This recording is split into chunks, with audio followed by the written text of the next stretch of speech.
Here's what you need to do. You've got to first shave your head. You dress all in black. You've got to wear a white robe, eat only kosher foods. You've got to become a vegetarian. You face Jerusalem. You've got to face India when you pray. You pray only in Hebrew, and you grow a nice big beard. And if you do all of those outward cultural things, you'll discover the God of the universe. And I'm thinking, this is crazy that someone thinks that they can force their culture on God, and that God's going to be impressed by what you wear, what direction you face when you pray, what you eat, and all these sorts of things. It seemed to me that if there was a God out there who could be known, he should be able to be recognized no matter where I face, no matter how I'm dressed, because he's God. Growing up, we always understood that we had our Bible and the Gentiles had their Bible, the New Testament, and that they were two completely separate books. Because the only people I knew who were believers in Jesus were all people in our public school who were Italian Catholic, I imagined that Jesus was Italian. And so the understanding that he's actually Jewish was a shock. And then to hear that the New Testament was written by Jews, I couldn't believe it. My expectation was that the New Testament was like my grandparents had told me. It was a book on how to persecute the Jews, and something you should stay away from. Of course, when you're told you should stay away from something, curiosity gets the best of you, and you've got to see it. When I opened the New Testament, I was expecting to find a handbook on how to persecute the Jews. My grandparents had warned me that it was written by people who killed the Jews. That's what I was expecting to see, and yet when I'm opening it, I'm reading a story written by Jews about Jewish people. The New Testament was a fascinating book.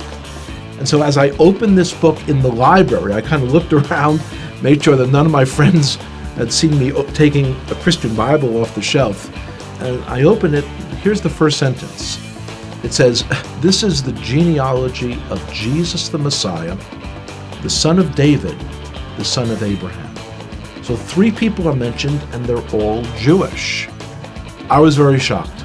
And as I continued to read, I'm reading the story of a Jewish man who was born in a Jewish village, in a Jewish country, and one day walks into a synagogue and announces that he is the Messiah.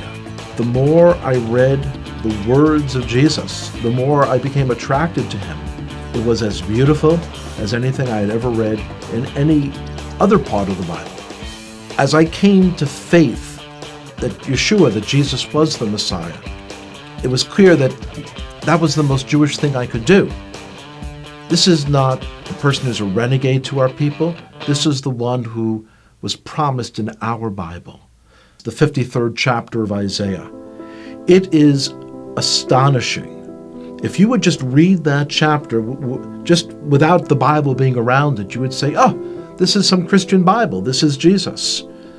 When you realize, though, that it's in the middle of our Bible, our Jewish Bible.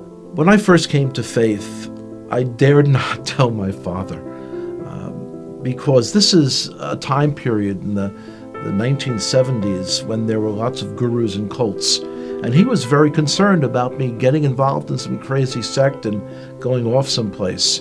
So I waited for months, and when I finally told him, he was very skeptical. On his own then, he started to read about Jesus as well.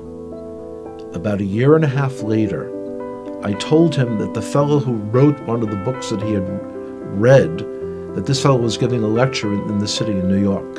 And he agreed to come out to hear that person. And one of the most amazing moments of my life was the speaker said, "Would everyone here who is a Jewish believer in Jesus, would you raise your hand?" And I raised my hand.